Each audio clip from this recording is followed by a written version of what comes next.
আসসালামু আলাইকুম। Barishal dot news থেকে রাত ৯টার শীর্ষ সংবাদ আমি ফারহানা করিম তুলি। প্রথমে সংবাদ শিরোনাম, পরে বিস্তারিত। ২ ঘন্টা পর সেবাচিম হাসপাতালের বহির্বিভাগ চালু, রোগীদের ভোগান্তি। ১১ জেলায় বন্যায় মৃত্যু বেড়ে ৭১, ফেনীতেই ২৮। লালমোহনে পুকুরের পানিতে ডুবে ২ বোনের মর্মান্তিক মৃত্যু। ঝালকাঠিতে দাঁড়িয়ে থাকা ট্রাকের পিছনে মোটর সাইকেলের ধাক্কা, নিহত ১। ভোলায় বিপুল পরিমাণ দেশীয় অস্ত্রসহ ২ জলদস্যু আটক।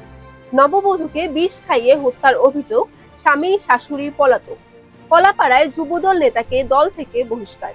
বরিশাল নগরীতে সামান্য বৃষ্টিতেই জমে হাঁটু পানি। এতক্ষণ শুনলেন সংবাদ শিরোনাম, এখন বিস্তারিত।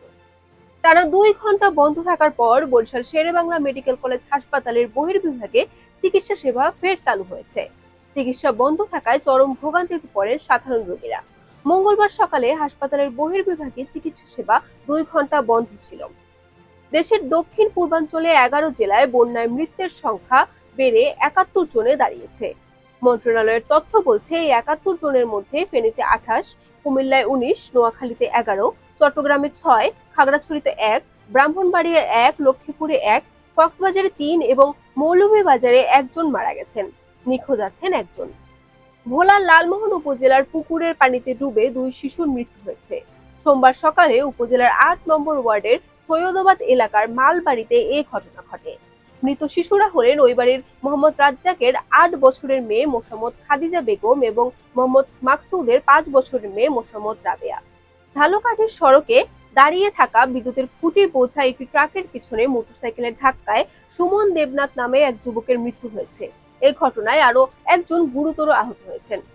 ভোলায় কোস্টগার্ডের বিশেষ অভিযানে বিপুল পরিমাণ বিভিন্ন দেশীয় অস্ত্রসহ ২ জলদস্যুকে আটক করা হয়েছে।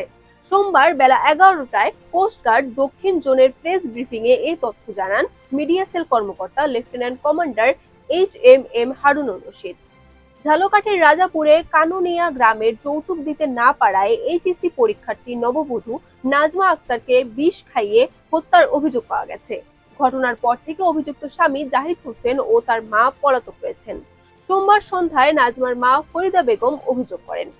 পটুয়াখালীর কলাপাড়ায় দলীয় শৃঙ্খলা ভঙ্গের সুনির্দিষ্ট অভিযোগে উপজেলার মিঠাগঞ্জ ইউনিয়নের যুবদলের সাধারণ সম্পাদক মোহাম্মদ মাহবুব ফকিরকে দল থেকে বহিষ্কার করা হয়েছে।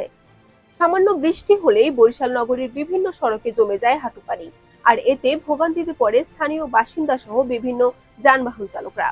সোমবার দুপুর ১টা থেকে বরিশাল নগরীতে ১০ মিনিটের প্রবল ভারী বৃষ্টি হয়। বরিশাল